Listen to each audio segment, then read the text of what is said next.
多肉想要出状态，就要虐虐它，学会6个小技巧，肥胖又艳丽。春天是多肉植物最美丽的季节之一，相信有不少肉友都在朋友圈晒自己的美多肉。多肉想要拍照美，全看上色出状态，而作为一个养肉新手，对于多肉植物怎样上色出状态总是摸不着头脑。难道我们只能对着别人家美轮美奂的多肉流口水吗？想要多肉上色，有没有什么秘诀呢？别说，还真有哦。大家好，这里是花花世界的频道，今天就同大家一起学习多肉植物上色出状态的几个小秘诀。1. 使劲晒。阳光可谓是多肉植物最好的调色板，充足的光照可以使肉体内的叶绿素大量转化为花青素或胡萝卜素，使肉由原来的绿色转变为各种鲜艳的颜色。而且充足的光照还可以有效地预防多肉植物徒长，让肉矮胖粗壮。所以想要多肉植物上色出状态，首先要做到的就是尽可能给予它更加充足的光照。不过要注意的是，在炎热的夏天，当温度超过28摄氏度的时候，一定要适当遮阴，以免过于毒辣的阳光灼伤肉的叶片。2. 严控水。想要多肉植物上色出状态，我们还需要严格控制它的浇水频率和浇水量。多肉植物的茎叶中本身就储存着大量水分和营养，如果浇水太勤的话，不但会导致肉徒长，严重的还会导致肉烂根。而只有在严格控水的情况下，肉会出现一种吃了上顿没下顿的自我保护意识，从而在每次浇水的时候拼命吸水，却不会去大肆长高，这样不断的将水分积累在体内，就变成了饱满的小胖子了。3. 大温差。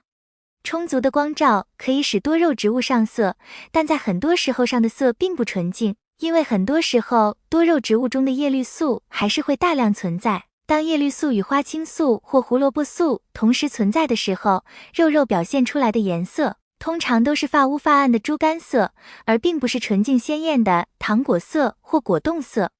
而低温则会抑制叶绿素的产生，当肉体内的叶绿素明显变少的时候，花青素或胡萝卜素的纯净颜色就会显现出来了，极致状态下甚至会出现半透明的果冻色。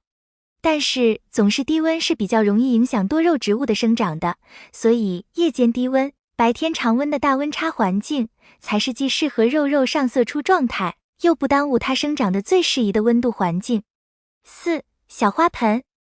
通常来说，只要做好上面3个方面，大部分多肉植物基本都会上色出状态的。而如果上面的事情都做到了，肉还是没有出状态的话，我们就要再找其他因素了。比如说大盆养小肉，如果多肉的植株比较小，却用一个很大很深的花盆来养的话，通常也是出不了状态的，因为花盆越大，里面装的土就越多，浇水之后就干得越慢，盆土长时间不干，其实就相当于一直在浇水，这时候肉轻则徒长，重则烂根，根本谈不上上色出状态。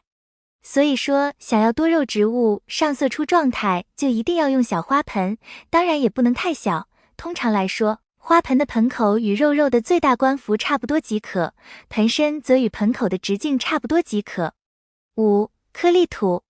盆土也是影响多肉植物上色出状态的因素之一，如果上面4个方面都做好了，肉还是没有出状态，那么我们还需要找盆土的原因。